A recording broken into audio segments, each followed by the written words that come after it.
Okay, so as I are we? Is the time ready? It's I don't want to start before. Oh, wait, should we, what time does are we? Is it 10:15 already? Yes. Okay.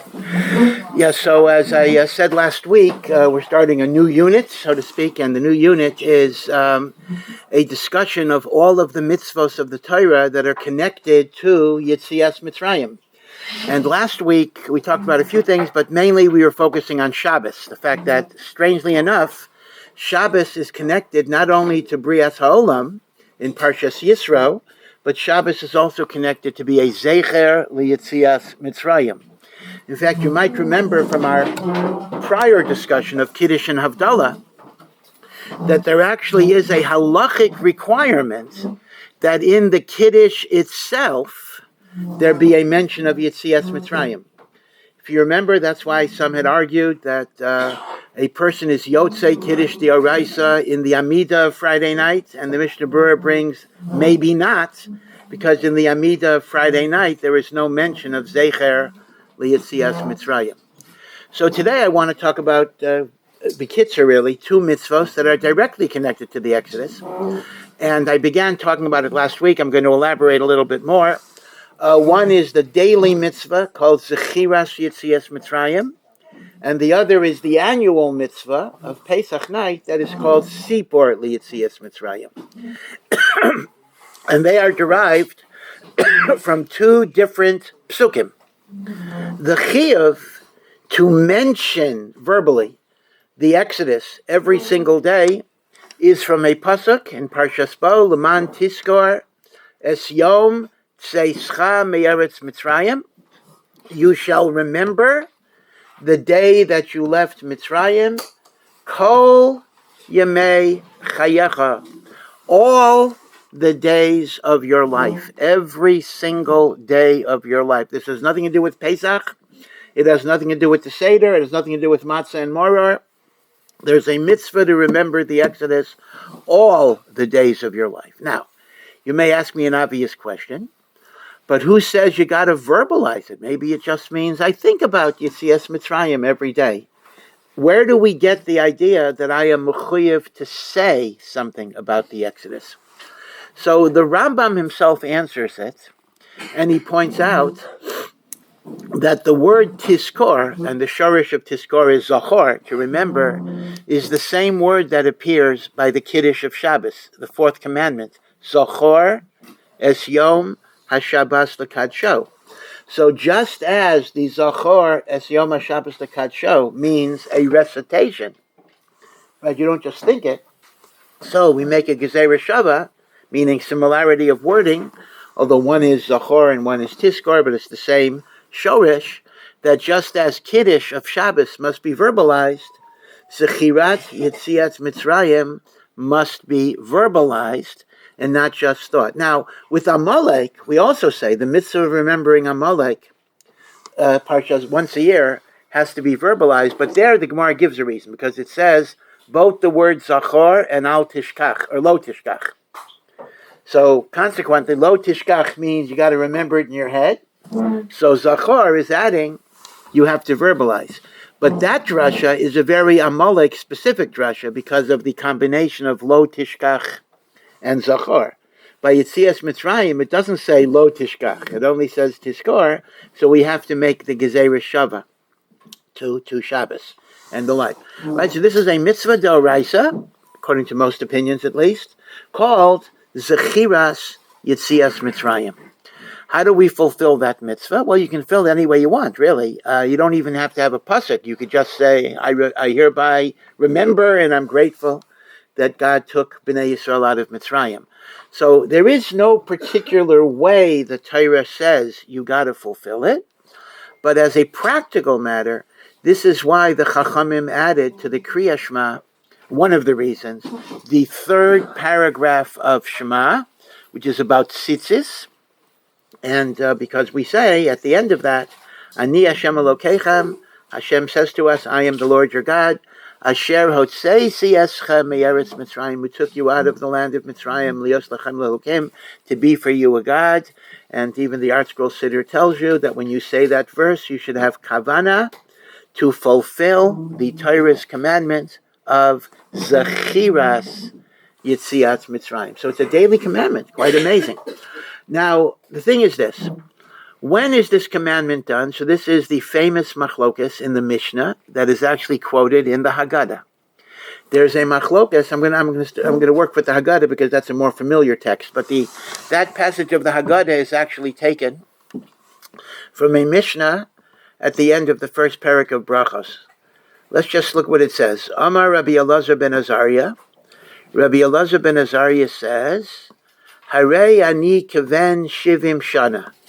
Behold, I am a person that is like 70 years old. I am like a person who is 70 years old.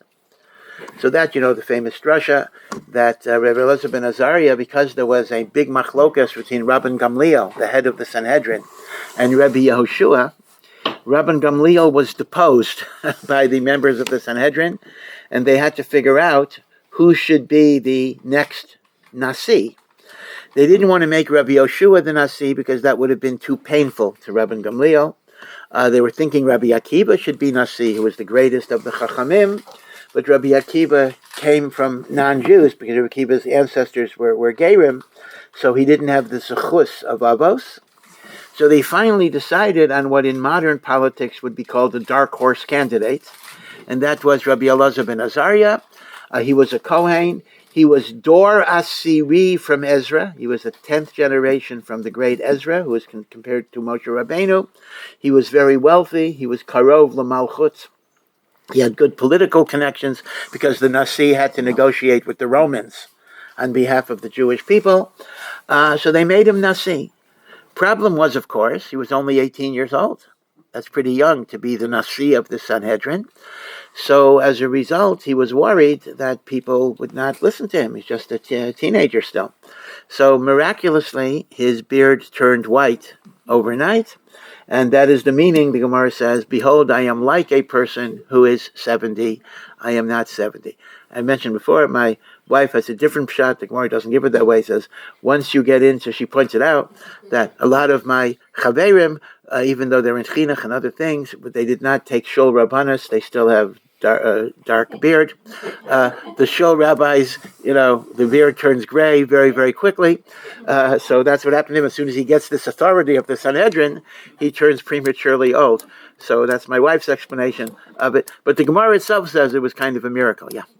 I was wondering if the Nasi, there was a time when the Nasi had to be from Yehuda, from the. Yeah. So this is very interesting. It is true that at a. Well, okay, let me explain that actually.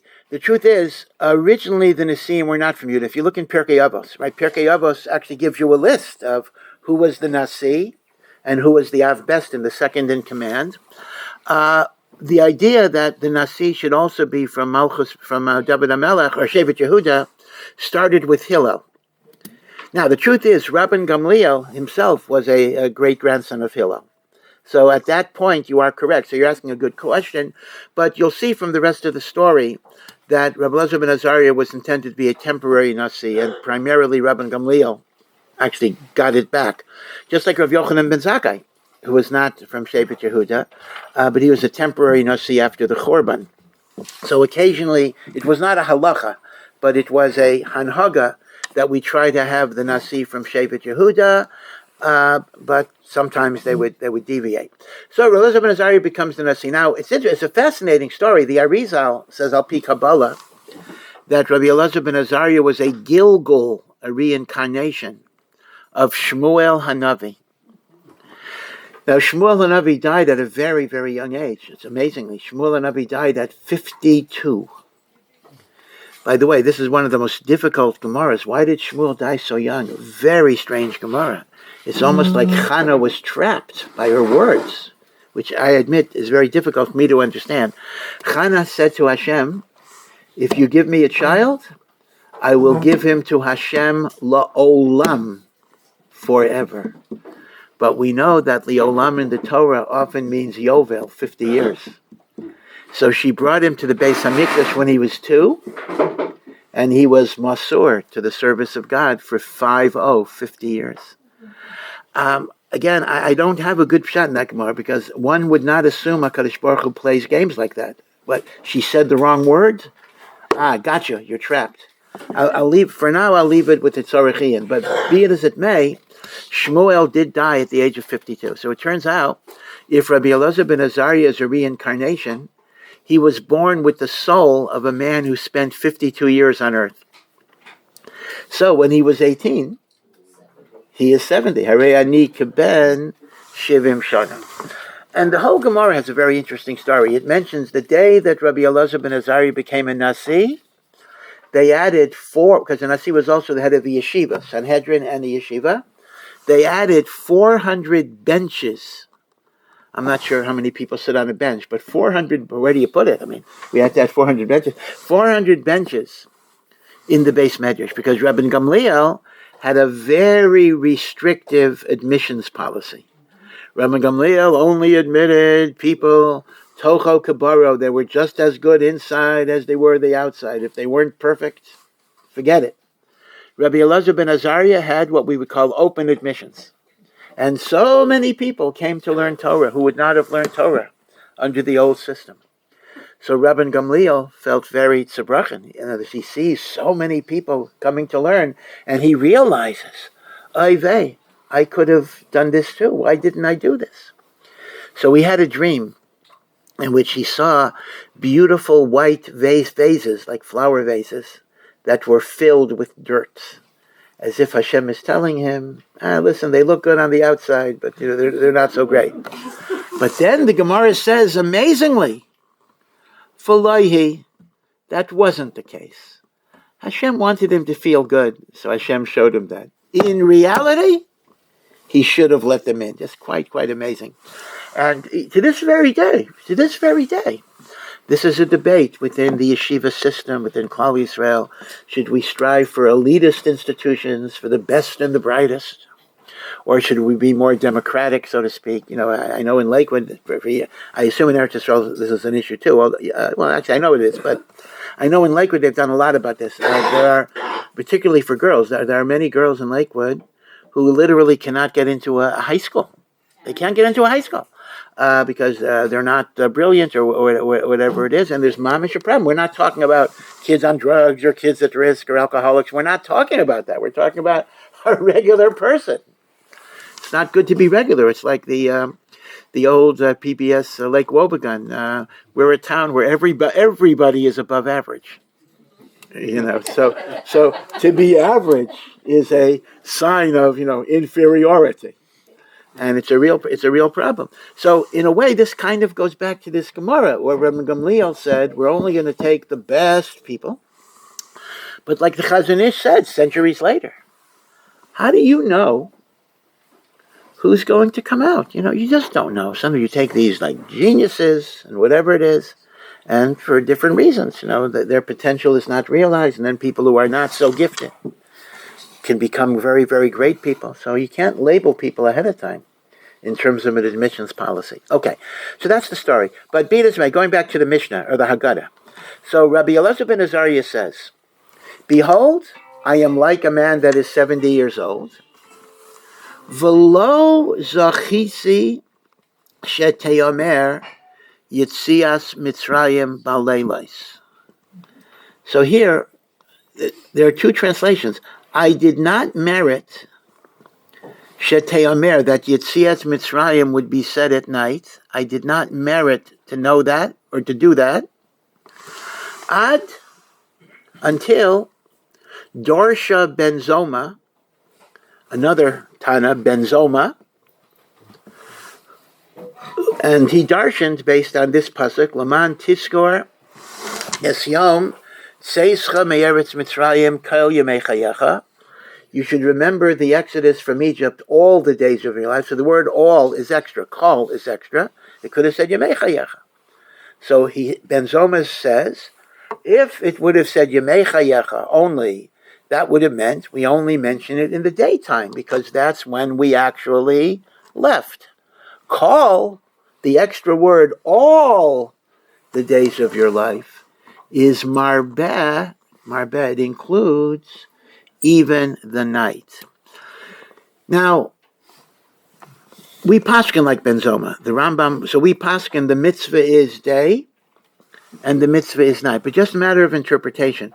What does Rabbi Elazar ben Azariah mean when he says, I didn't merit that the Exodus should be recited at night until Ben Zoma's drasha?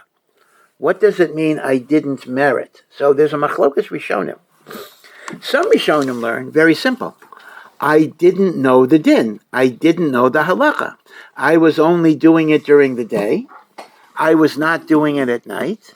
And as a result of Ben Zoma's drasha, I now learned a new halacha that I didn't know before.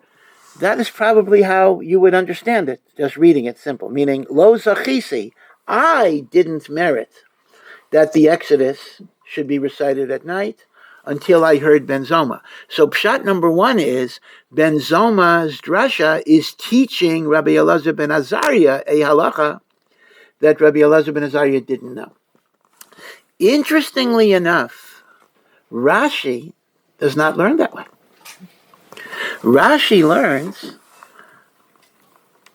that lo zachisi sheteyamer is lo nitzachti lechachamim, meaning I was always saying it at night, but I couldn't convince the other people until I had Ben Zoma's drasha.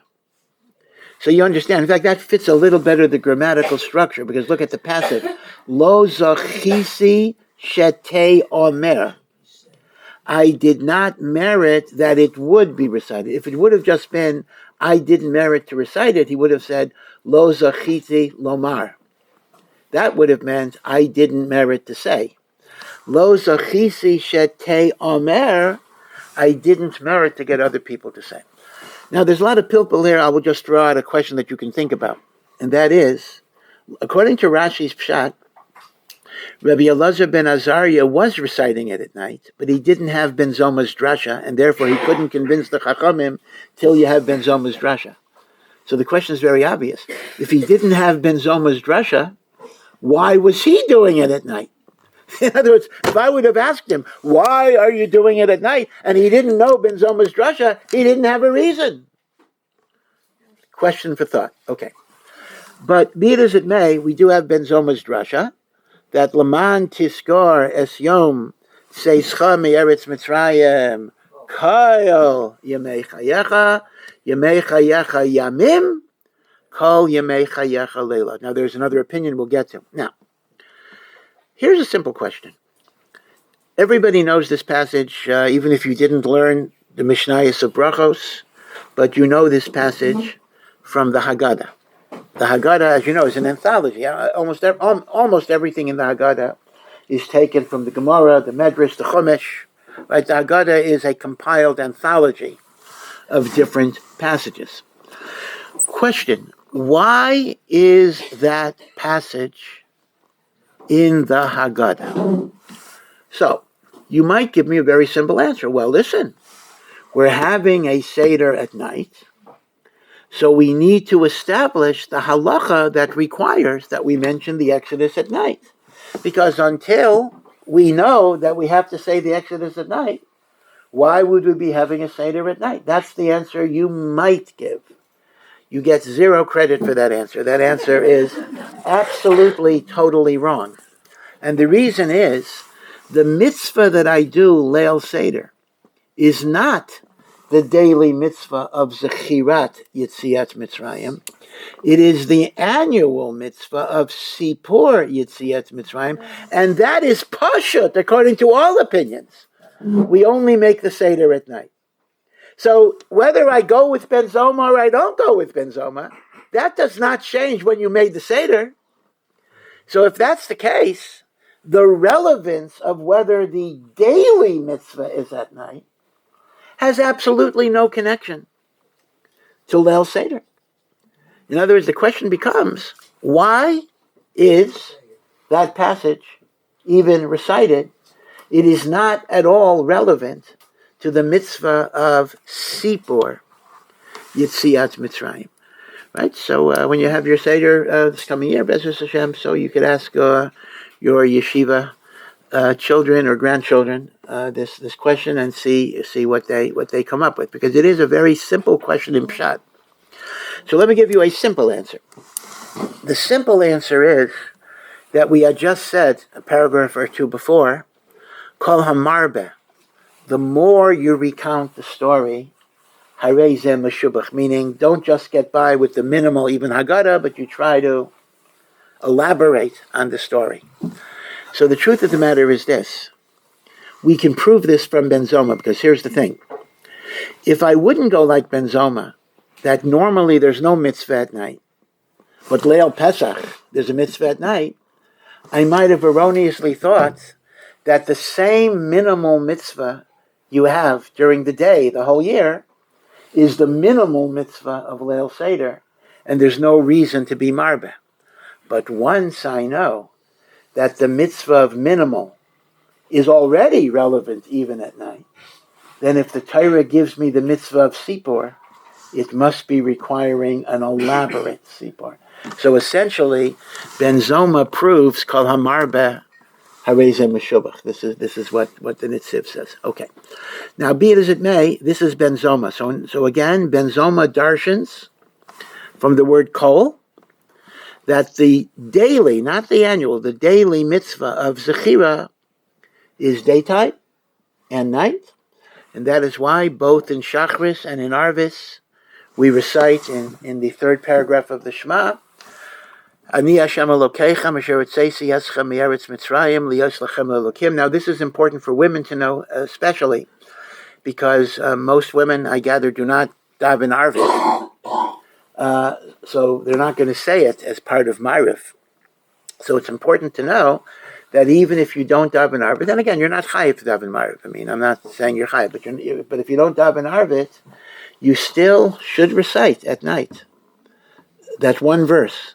I am Hashem, your God, who took you out of Mitzrayim, because there's still a mitzvah. Men and women are obligated to mention Yetziat Mitzrayim. So I think that's something people don't realize. There is a chiyuv on men and women, according to Ben Zoma, to mention Yetziat Mitzrayim bayom and to mention Yetziat Mitzrayim balayla. Yeah. So don't you say Kriyas Shema and you mention it? Say again? You don't say Kriyas Shema and you mention it there? Yeah. So it's a standalone mitzvah. In other words, if you daven Ma'ariv, you say it in Ma'ariv in Parshas Tzitzis. Right.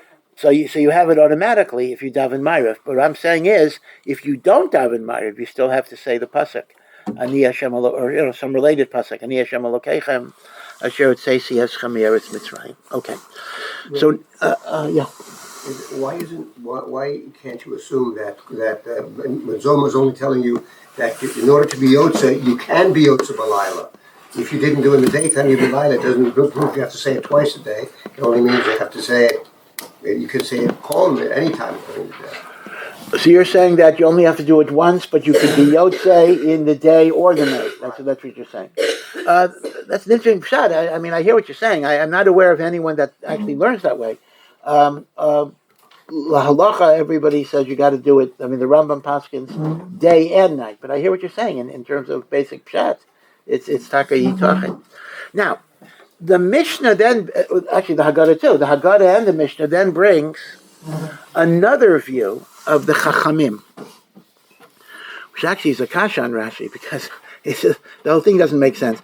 What Rabbi Elazar ben Azariah says, I wasn't able to convince the Chachamim until Ben Zoma, which implies once Ben Zoma gave his drasha, I convinced them. But right after Ben Zoma's drasha, it says Chachamim Omrim. The Chachamim say a different drasha. So what does he mean? So he must be talking about different Chachamim. I convinced this group, but there's another group that still didn't get along, and they have a different drasha. They say if it would have said Yemei Chayecha, that would have meant the day. Kol Yemei Chayecha is not including the night, but it teaches me that even when Mashiach comes, so I might have thought that the miracles of Mashiach will be so great that why should we bother about the Exodus? That's a kleinakite, that's a small thing. Teretz is, even when Mashiach comes, we have to remember Yetziat Mitzrayim, verbally. So it turns out that we have a machlokas ben Zoma and the Chachamim, how to be doresh the extra word kol. And these are mutually exclusive. In other words, the following. According to Ben Zoma, kol, that's with the kamatz, kol is marbe the night. And that means we will not mention the Exodus. And I'll talk about that when Mashiach comes. In other words, each one has an extra obligation and an extra exemption. Again, according to Ben Zoma, you must mention it at night, and you're not going to mention it when Mashiach comes. I'll discuss why. According to the Chachamim, you must mention it even when Mashiach comes, and you don't have to mention it at night. Meaning, there's no opinion that holds both ideas. Meaning, is there an opinion that says you must mention it day and night, and when Mashiach comes? The answer is b'pashtus no, because the opinions are mutually exclusive on each other's point. According to Ben Zoma, night and not Mashiach. According to the Chachamim, only day, but including Mashiach, and not at night. La halacha, we paskin, the Rambam paskins, like Ben Zoma. So we mention Yetziat Mitzrayim, day and night. And apparently we're not going to mention it, Limot HaMashiach. And Ben Zoma in the Gemara explains that Ben Zoma actually bases his idea that we're not going to mention Yetziat Mitzrayim, Limot HaMashiach, on a pasuk in the Navi Yirmiyahu. The Navi Yirmiyahu, of course, is known as the prophet of Chorban.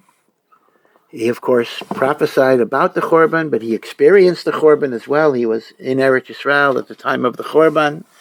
He composed Megillat Eicha. And Yirmiyahu is known as the prophet of doom and gloom. Indeed, even in English today, we talk about Jeremiah is someone who's always talking about things falling apart. And yet, in Yirmiyahu, there are also beautiful, beautiful prophecies of nechama and comfort. The famous nevuas about Rachel Imenu. Right, Rachel Mavakal, Rachel is crying over her children. And Hashem says to Rachel, Meni kolech mi bechi. Right, withhold your voice from crying. Yesh sachar lepulatech, v'shavu banim ligvulam, your children shall return. This is in Yirmiyahu. This is not Yeshayahu, who's known as the prophet of comfort. This is Yirmiyahu and Navi. So, among Yirmiyahu's nevuot of nechama are the idea, days will come, says Hashem, that you will no longer say, by the life of God who took me out of Mitzrayim. You'll no longer talk about that. But you'll talk about the God that took you out of Bavel and Mitzrayim and all of the countries of the Galus. Meaning now, when we think about the great kibbutz of Am Yisrael, we think about Mitzrayim because that was the greatest thing we had. Yirmiyahu is saying there's going to be something greater. And when that great day comes, you will no longer thank God for the Exodus. You will thank Hashem for the Geula HaAsida that will be even greater than Mitzrayim. So Ben Zoma does not look at this as rhetoric. We would read it, a nice inspirational nechama. Ben Zoma looks at it as a halachic point, that when Mashiach comes, we will no longer have the obligation of recounting the Exodus because it'll be replaced by recounting Hashem's chesed in the Geula HaSida. Now, what do the Chachamim say? Now, the Chachamim say, we will mention it. Limot HaMashiach. What do they do with the verse in Yirmiyahu? So they say that when it says you will no longer say, thank you Hashem who took us out of Egypt, that means Mitzrayim will no longer be the primary thing. Meaning we'll still mention it, but it will be mentioned as a secondary point. The example is, it says from Avram Avinu.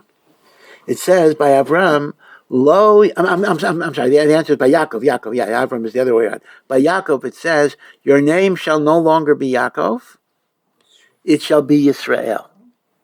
Now, in the case of Yaakov, unlike Avram, that's another thing, unlike Avram, in the case of Yaakov, even after his name became Yisrael, the Torah still refers to him on many occasions as Yaakov.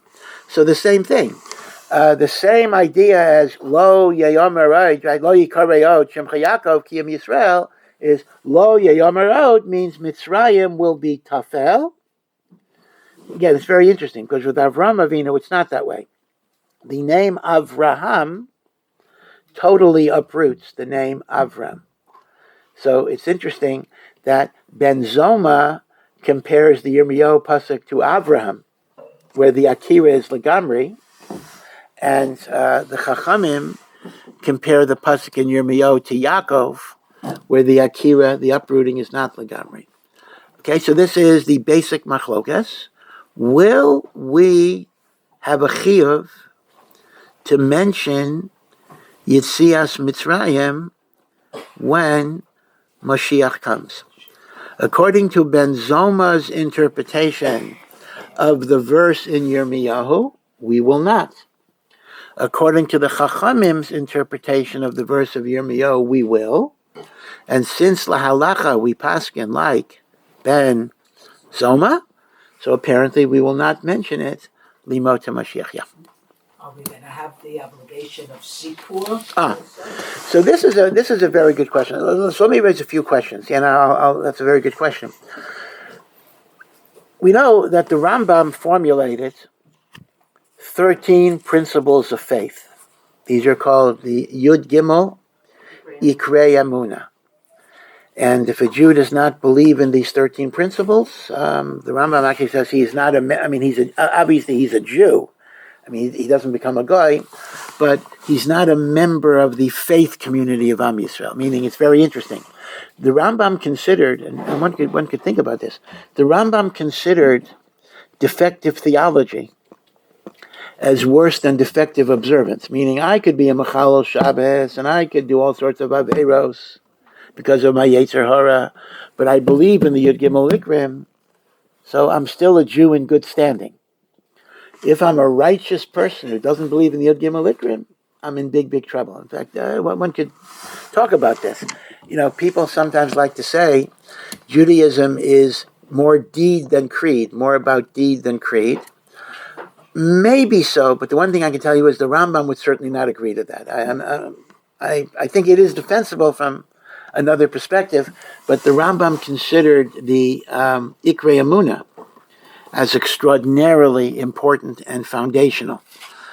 Now, a little aside here, the Ikrei Amuna appear in every siddur. Some people say them every day, some people don't. Those are the Ani Mamin B'Amuna Shalema. So I just want to point out that those are not the words of the Rambam. The Ani Mamin B'Amuna Shalema is an anonymous composition based on the Yud Gimel Ikrim. Now, the Yud Gimel Ikrim and the Rambam appear in the Perush HaMishnayos, his commentary to the Mishnayos, his introduction to Perek Chelek, the 11th Perek of Sanhedrin, where he articulates the Yud Gimel Ikrim, and Ani Mamin is an adaptation of the Yud Gimel Ikrim. Similarly, in Yigdal, if you look at the song Yigdal, different shows. Actually, once again, it's in the sidders. I mean, theoretically, some people can say it every day. Most people don't. But Friday night or Shabbos morning, in the many shows, Yigdal. If you look at Yigdal, is again an anonymous, poetic rendition of the Yud Gimel Ikrei Amuna. And since 13 is an odd number, that's why in the Nigun of Yigdal you got to repeat the last stanza, because the tune is in a couplet, and number 13 is the odd man out, so you got to repeat Mesim Yechaye Kel, whatever it is, to complete the musicality of it. Now, one of the Rambam's Ikrei Amuna is the Torah will never be replaced or superseded. The mitzvos of Hashem are eternal. Meaning this is going beyond Torah min hashamayim, because theoretically one might say, yeah, I believe the Torah came from God, but it can be superseded. In fact, that is exactly Christianity and Islam. Christianity and Islam believe that God gave the Torah to the Jews at Har Sinai. They believe in Matan Torah. They're from. They believe in Matan Torah. But what do they believe? That God changed his mind. God replaced the revelation to the Jews with a revelation through his son Yashka or through Muhammad or whatever it would be. So this Ikar is the Rambam's main salvo against Christianity and Islam, and that is what is called, to use a fancier word, the immutability of the Torah, the non-changeability of the Torah, meaning it's not enough for a Jew to believe the Torah is divine. That's another Ikar. It's not just the Torah is divine, which of course is true, that's before that, but it's unchangeable. Hashem will never change the Torah. Ad kedei kach, the Rambam says, if the greatest prophet in the world does the greatest miracle in the world, to try to tell you that Shabbos should be moved to Sunday, or we no longer have to keep a mitzvah, halachically he is a Navi Sheker, and he's put to death. And how he did the miracle? Magic, optical illusion, maybe Hashem is testing us. Miracles cannot ever proclaim that any part of the Torah is superseded. The only exception is if it's a temporary suspension. This is called Torah Sha'ah. So an example would be Eliyahu and Har HaKarmel. When Eliyahu is disputing the prophets of the Baal, remember he built a Mizbeach and they built a Mizbeach, and he called on Hashem that fire should come down min hashamayim and consume his korban, and that brought everybody to tshuva. It lasted only one day, and they bowed down, and they said, Hashem hu Elokim. Now, l'chayra, there's a Beis HaMikdash. When there's a Beis HaMikdash, you're not allowed to bring korbanos outside of Yerushalayim. It's an Isser Deoraisa. How could Eliyahu and Har HaKarmel bring korbanos in Haifa, in Har HaKarmel? And the answer is, that's Horaz Shah. Temporary one-time violations can be allowed. But if Eliyahu Navi were to declare that from now on we could bring korbanos anywhere we want, he would be a Navi Sheker, he would be executed. This is the Rambam's famous Ikar about the immutability of the Torah. Now, there was another great Jewish philosopher around 150 years, 200 years after the Rambam, Rav Yosef Albo. And Rav Yosef Albo wrote a very, very interesting book on Jewish philosophy. It's called Sefer HaIkarim, the Book of Fundamentals. And in the Book of Fundamentals, he argues that the Rambam was counting too many things as Ikar. And he said, a lot of what they're using the analogy of a tree, an Ikar is like a shorish, a root. A lot of what the Rambam called Ikar is really an anaf. It is a branch. And you can still be a good Jew if you believe in the Ikar, even if you don't believe in every branch. One example that he gave is, the Rambam counts as an Ikar both Mashiach and Techiyas HaMesim. Now, Rav Yosef Albo says, let me go back a minute, that instead of there being instead of being 13 fundamental principles of faith, there are only 3 fundamental principles of faith. That's why it's called Sefer HaIkarim, the book of his fundamentals. His fundamentals are Mitziut Hashem, that there is one God. Number 2, Sechar V'Yonesh, God rewards goodness and punishes sin, accountability. And number 3, God communicated his will through Torah, Torah min hashamayim. So the Rambam has 13. Rav Albo has 3. So let me give you a few illustrations of what the differences would be. What if a person believes in God as the creator of heaven and earth, but believes that God could have a body if he wants. A body. He believes that God could have a guf. According to the Rambam, ascribing any type of physicality to God is a violation of the second Ikar Emunah, that God has no guf. If you believe God has a guf, you're not bikoris, even if you put on tefillin, you do all the mitzvahs. According to Rav Alba, now Rav Alba doesn't say God has a guf. He's not saying that. But Rav Alba says if somebody believed that Hashem has a guf, that is like an anaf. That's a branch coming out of belief in God. But he believes in the ikar of God. He is making a mistake. He is a toa. But he is not a kofar. He is not a heretic. And indeed, it's brought down that there were Rishonim who did believe that God could assume the lavush of a guf. In fact, if you think about it, one could make the logical argument. Now, the kids always ask the question, can God commit suicide? Can God, all these things. If God can do anything. So you're telling me God can't have a body? Why not? If he wants to, why not? Who's going to stop him? So, in truth, there is a certain logic in saying God can do whatever he wants, including becoming human.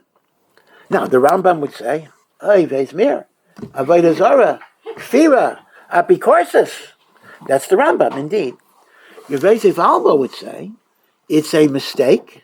It is a mistake, but that's not a mistake going to an Ikar. That's a mistake going to an Anaf. That's one example. Another example is Mashiach. The Rambam counts both Mashiach and Techiyas HaMesim as Ikrei Amunah. Now, Rav Albo says, Mashiach and Techiyas HaMesim are not Ikarim. They are just branches of reward and punishment. So let's assume a person believes, I don't believe bodies are going to come back physically. I believe that when you die, your soul is rewarded by God. According to the Rambam, the person is not bikoris and a kofar. Rav Alba would say, he's making a mistake in the ikar of schar v'yonesh, but he's not a kofar because he's maimin in the concept of schar v'yonesh.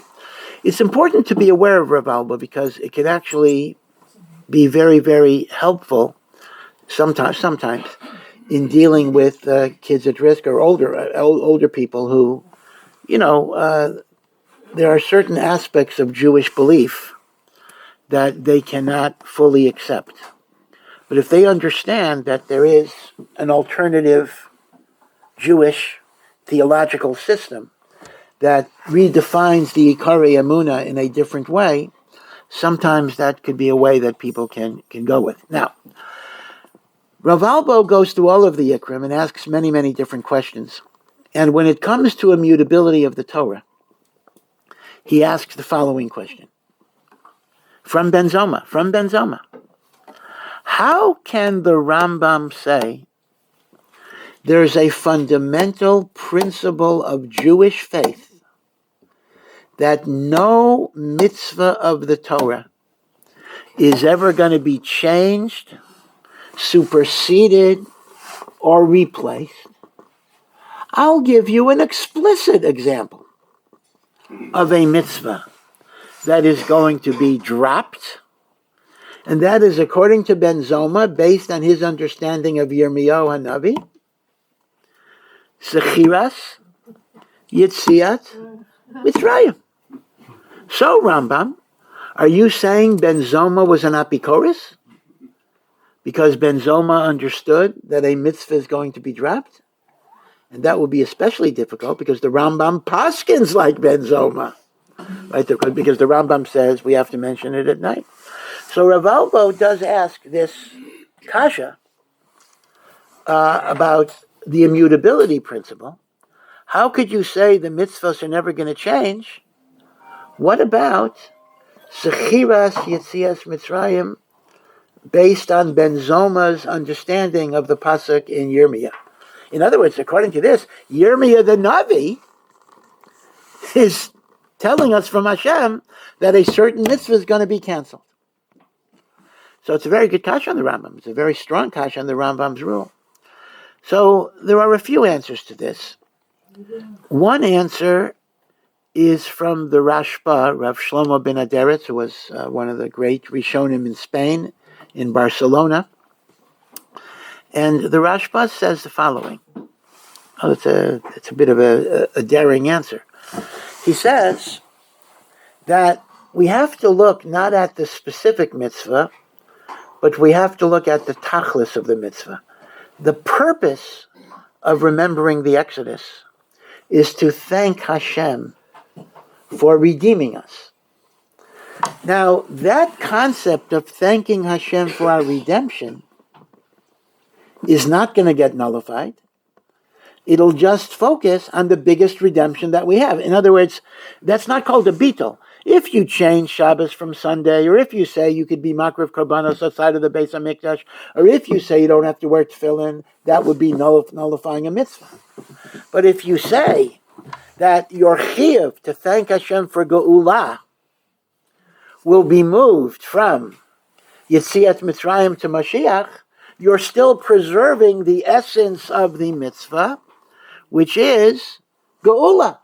Thank Hashem on a daily basis for your geula. Now, the Rashba adds, going to your specific question, that even like Ben Zoma, that you're not going to mention Mitzrayim on a daily basis, you will still have a Seder, you will still eat matzah on Pesach, you will still bring a korban Pesach, because on the anniversary of the event, right? So it's interesting. Ben Zoma does maintain that the daily mitzvah will drop out because it'll be replaced by a focus on a greater redemption, but the annual commemorations of the Exodus are still going to be there. So there's going to be Sipor, make a Seder, right? There's going to be matzah, there's going to be korban Pesach. Yeah. What is Seder? Yeah, it's a good question. I don't think I could give you an actual list, but I think there are two major components. Please repeat. Yeah, the question is, we have this mitzvah to remember the Exodus, but what are we supposed to think about when we remember it? As I remember that Hashem took us out of Mitzrayim, are there specific elements that are supposed to be elicited from me by virtue of that recitation? So I was saying there is no list per se, but I would suggest there are two basic ideas. One is hakaras hatov, gratitude, and the other is recognizing our obligation to be subservient to Hashem, because He took us out of that slavery and therefore we became His avadim. So Yetziat Mitzrayim, focusing on Hashem as our liberator, also focuses on Hashem as our master. So Yetziat Mitzrayim is both a source of gratitude and a source of subservience to the divine.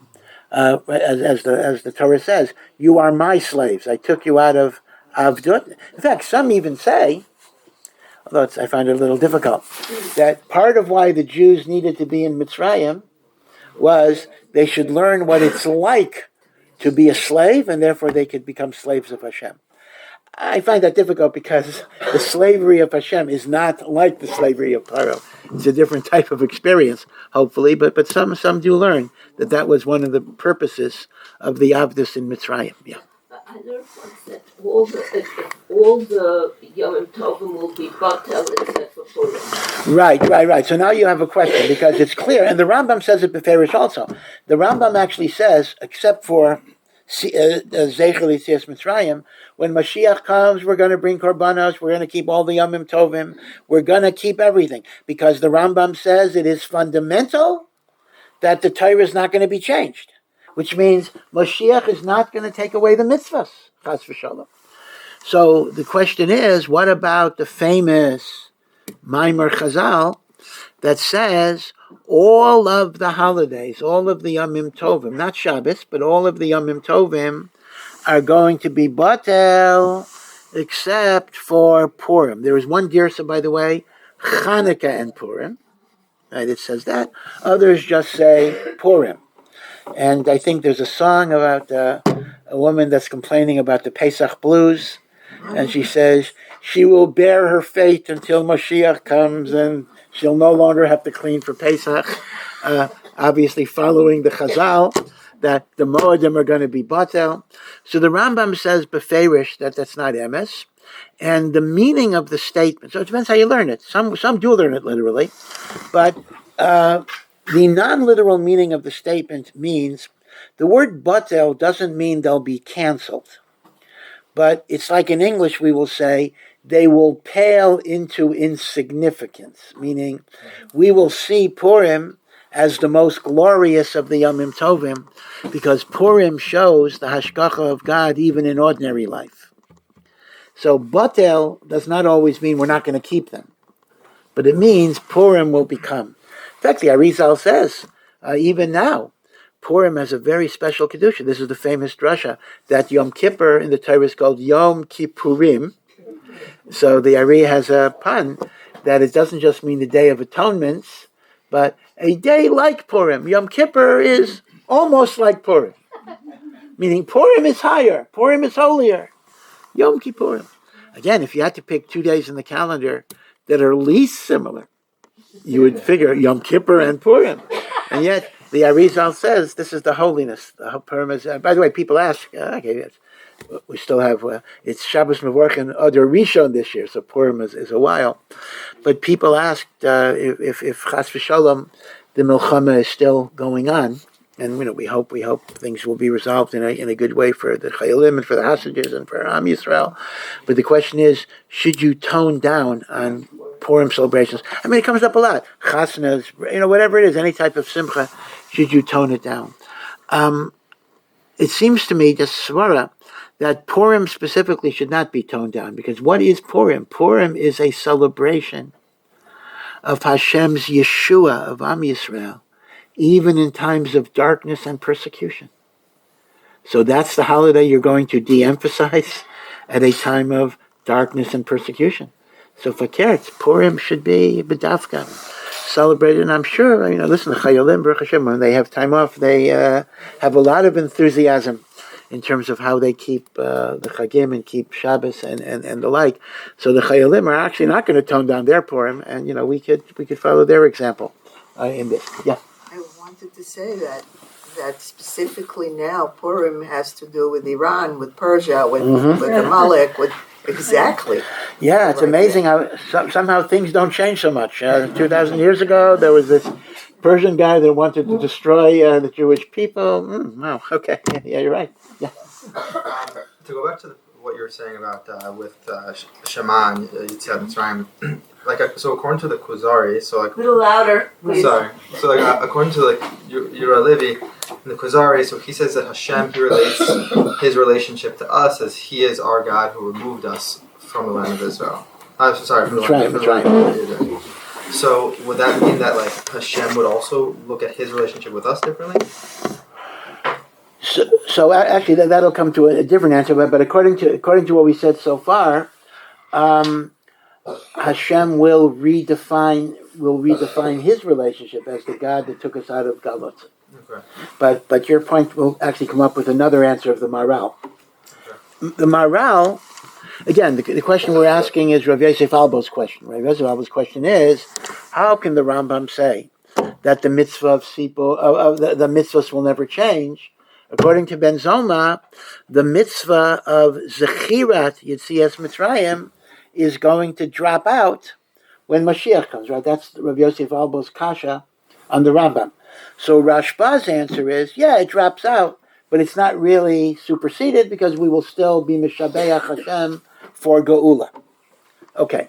Maharal gives another answer that's actually very interesting. It's a very big chiddush in Pshat. He says, even like Ben Zoma, you're going to mention the Exodus when Mashiach comes. You're going to mention it. The Gemara says Beferish, you're not going to mention it. So Maharal says the following. When we mention Yetziat Mitzrayim today, there are two different ideas that we're bringing out. One is Hakaras HaTov, as I said, for gratitude. But the other is Yetziat Mitzrayim is the foundation of a Jewish nation, meaning to say, had we not been taken out at that moment, we would have hit the 50th level of Tumah. So, when Ben Zoma makes the argument based on Yirmiyahu that when Mashiach comes, there's no reason to talk about the Exodus because the messianic redemptions are so much greater, that only pertains to the gratitude issue. Meaning, why should I express my gratitude for a lesser redemption when I experienced a much greater redemption? But in terms of the fact that without the Yetziat Mitzrayim, there wouldn't have been a Jewish people, for sure I have to remember that because I wouldn't be there for Mashiach had there not been a Jewish people. So when Ben Zoma says you're not going to mention Yetziat Mitzrayim Limota Mashiach, he means you're not going to focus on the gratitude aspect of Yetziat Mitzrayim, but you will still have to focus on the fact that this was the basis of our relationship with Hashem. Which means, according to the Maharal, you will do it, but you won't have the same kavanas, meaning now it has a double kavana. After Mashiach comes, it'll have a single kavana. That's a very interesting chiddush because what he's actually saying is, for all practical intents and purposes, you will do that mitzvah even when Mashiach comes. So obviously don't have a question at all. So these are kind of two answers to Rav Albo's kasha. But again, I do want to emphasize that even if we understand that Ben Zoma takes away the mitzvah legamri, that does not apply to the annual commandments. Seder, Korban Pesach, Sipor, Matzah, Moror, for sure you're going to do, because the Rambam admits that on the anniversaries of events, it's always appropriate to commemorate them in various ways.